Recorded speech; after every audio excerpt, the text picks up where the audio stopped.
Hi, this is Marjorie Wildcraft with the Grow Network, and we got a question in from Sarah H. over in Arkansas, and she was asking me, what's the difference between determinate and indeterminate tomatoes, and what does she need, and what's the important things to take away? So let me give you a quick answer to that.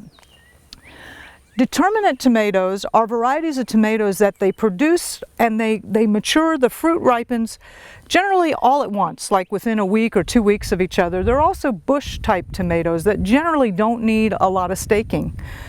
And indeterminate tomatoes are tomatoes that are more vining and sprawling. They generally need to be supported. Some people get into pruning them. There's all kinds of things you can do with them. They generally produce all until they get beaten down by the cold or something kills them. So they, and I guess if we lived in the tropics, they could be perennials. But they generally keep going and going and going. Now, the value of determinate tomatoes is if you're wanting to can tomatoes, you want them to come in all at once in a big thing so that you're going to, you know, that weekend you're going to be canning tomatoes. Whereas indeterminate tomatoes, you're getting a few and a few and a few and a few.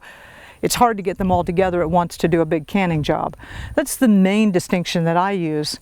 Now, sometimes your life goes against you, right? So this year I was like, a few years ago I wrote about the Tomato Sauce Sovereignty Project, and every year I like to try and grow or get a hold of enough tomatoes to make my own tomato sauce that would last my family for most of the year. So about a pint a month or something like that, or a pint a week, like 40 or 50 jars of tomato sauce, and did a rough estimate on how many plants you need and the square area and all that. You can check that out at the Grow Network blog. I'll have Michael put a link down below.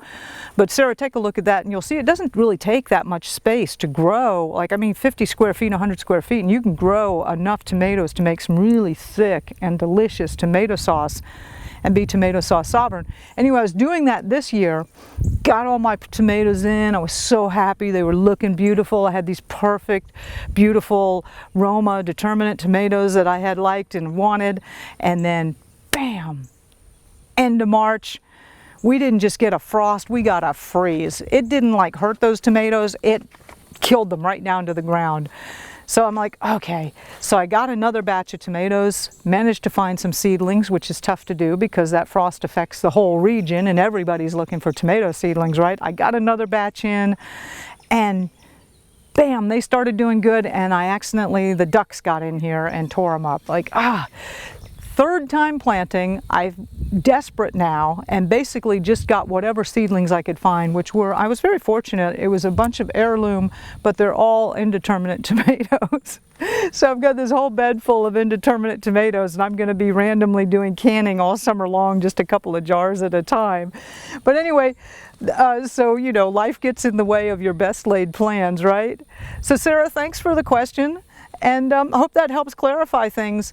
There are also varieties that are kind of mixed between determinate and indeterminate. And of course, with tomatoes and as many people breeding them, you're going to come up with any kind of exception to the rule. But the basic idea, determinate tomatoes, bush type tomatoes, you don't need to stake them, generally don't need to prune them. They all come in and fruit at once.